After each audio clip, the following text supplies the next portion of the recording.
आप सभी को जय मसीह। आज हम परमेश्वर के वचन से देखेंगे और वो वचन मिलता है भजन संहिता पहला अध्याय को हम पढ़ेंगे और हम और आप ये परमेश्वर के वचन से कुछ सीखेंगे कि क्या परमेश्वर हमें सिखाता है। क्योंकि मसीह का वचन कहता है जो वचन है वह सुनना और सुनाने से, कि जब हम उसके वचनों को सुनाते हैं, जब हम उसके वचनों को पढ़ते हैं, उससे हमारा भी विश्वास और सुनने वालों का भी विश्वास बढ़ता है। तो आइए हम परमेश्वर के वचन को पढ़ेंगे और आज परमेश्वर की आत्मा क्या हमें और आपको सिखाएगी। आइए हम देखते हैं भजन संहिता पहले अध्याय को हम पढ़ेंगे। जैसा लिखा है कि क्या ही धन्य वो पुरुष जो दुष्टों की युक्ति पर नहीं चलता, न पापियों के मार्ग में खड़ा होता है, न ठट्ठा करने वालों की मंडली में बैठता है। आगे हम पढ़ेंगे। परंतु वह तो यहोवा की व्यवस्था से प्रसन्न रहता और उसकी व्यवस्था पर रात दिन ध्यान करता रहता है। आगे पढ़ेंगे। वह उस वृक्ष के समान है जो बहती नालियों के किनारे लगाया गया है और अपनी ऋतु में फलता है, जिसके पत्ते कभी मुरझाते नहीं। इसीलिए जो कुछ वह पुरुष करे वह सफल होता है। आगे हम देखेंगे। दुष्ट लोग ऐसे नहीं होते हैं, वे उस भूसी के समान होते हैं जो पवन से उड़ाई जाती है। इस कारण दुष्ट लोग अदालत में स्थिर न रह सकेंगे, न पापी धर्मियों की मंडली में ठहरेंगे, क्योंकि यहोवा धर्मियों का मार्ग जानता है, परंतु दुष्टों का मार्ग नष्ट हो जाएगा। हालेलुया।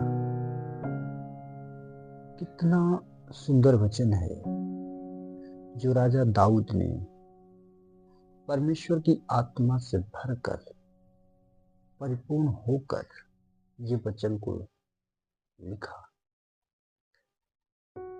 और केवल उसी लोगों के लिए नहीं परंतु आज ये हमारे लिए, क्योंकि परमेश्वर का वचन न टलता है और न ही उसे कोई मिटा सकता है, क्योंकि जब तक वह पूरा न हो जाए।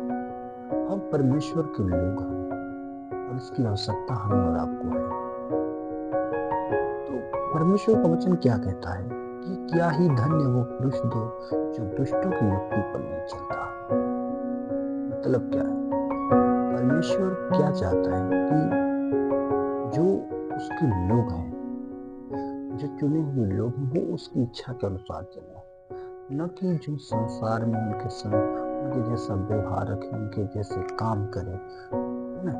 परंतु परमेश्वर चाहता है कि मेरे लोग पवित्र हों, मेरे लोग मेरी बातों को माने। आगे क्या कहता है?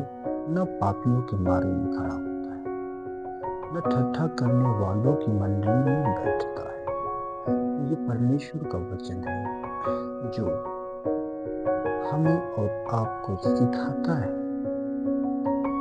कैसे रहना है, कैसे हमारी संगति है, कैसे हमारे व्यवहार होने चाहिए, कैसे हमें लोगों में जो है अपने आप को बनाए रखना है। क्योंकि अगर हमारी जैसी संगति होगी, जैसे हमारे व्यवहार होंगे, अगर हमारी संगति परमेश्वर से है, तो याद रखना, अगर परमेश्वर से है हमारी संगति या परमेश्वर के वचन के अनुसार चलते हैं, तो परमेश्वर जो है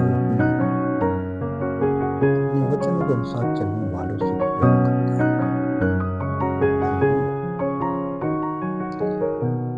आगे कहता है, परंतु वह तो यहोवा की व्यवस्था से प्रसन्न होता है।